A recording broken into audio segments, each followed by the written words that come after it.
की तरफ से बड़ा प्रदर्शन किया जा रहा है। प्रदेश कांग्रेस के अध्यक्ष माननीय गोविंद सिंह डोटासरा जी के नेतृत्व में एक बड़ा प्रदर्शन कोटा की धरती पर होने जा रहा है। इसके लिए आज कोटा में हमारे प्रभारी भाई धर्मराज मेहरा जी भी मौजूद हैं। पानी सबसे बड़ा अहम मुद्दा है।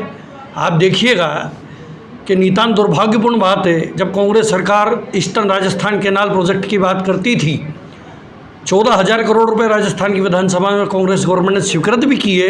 5 वर्षों तक सिर्फ इसी वजह से कि राजस्थान में कहीं श्रेय कांग्रेस पार्टी को ना चला जाए, ERCP से कि राष्ट्रीय परियोजना बनाने से इसको वंचित रखा गया। आज उसका परिणाम है कि पीने का पानी के लिए लोग तरस गए, लोगों के कंठ सूख गए। और अब देखिएगा 13 जिले इससे लाभान्वित होते, उनके खेतों को पानी नहीं मिल पा रहा है। ये बड़ा अहम मुद्दा है। दूसरी बात आप देखिएगा, बिजली कटौती, अघोषित बिजली कटौती हो रही है, बिजली की व्यवस्था चरमरा गई है। तो ये भी एक अहम मुद्दा है, जनता से जुड़ा हुआ मुद्दा है। अब देखिएगा चिकित्सा के क्षेत्र की जब मैं बात करूं तो चिरंजीवी योजना में 25 लाख रुपए राजस्थान कांग्रेस की सरकार दे रही थी। इन्होंने जब नरेंद्र मोदी जी ने कहा था कि हम इनको और बेहतर करेंगे, सुविधाएं ज़्यादा देंगे, ये गारंटी उन्होंने दी थी। लेकिन आयुष्मान भारत में उस 25 लाख रुपए को 5 लाख रुपए पर समेट दिया गया। और आप हालात देखिएगा कि वो 5 लाख रुपए भी नहीं मिल रहा है। रोज़ राजस्थान के अखबार अस्पतालों की तस्वीर दिखाते हैं जिसमें मरीज तड़फड़ा रहा है। इन हालातों को लेकर और महिला अत्याचार की दरिंदगी चरम सीमा पर है। आप देखिएगा महिलाओं के साथ बलात्कार, अत्याचार 6 महीने में रिकॉर्ड तोड़ दिया। और नीम का थाना में जो घटना हुई, एक किन्नर के साथ दरिंदगी, मैं कहता हूँ प्रदेश को शर्मसार करती है। ये राजस्थान नहीं, निश्चित रूप से वर्तमान 5 महीने में ये रेपिस्तान हो गया है। सरकार की नाक में नकेल कोटा की धरती से डाली जाएगी।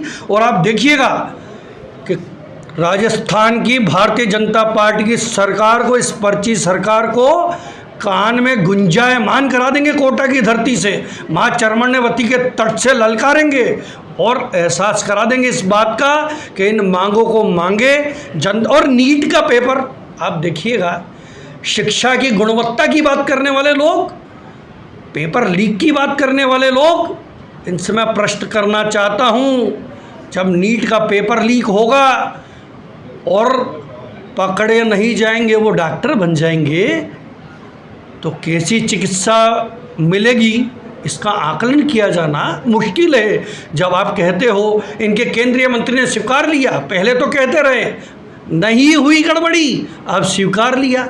आप कहते हो हम दंडित करेंगे, आप पकड़िए तो सही, आप गिरफ्तार तो करिए, कार्रवाई तो करिए। कहाँ घूम रहे हैं वो लोग? जब मामला आता है राजनीति दृष्टिकोण का तो आप कहीं भी छापे मार देते हैं आपकी ईडी से।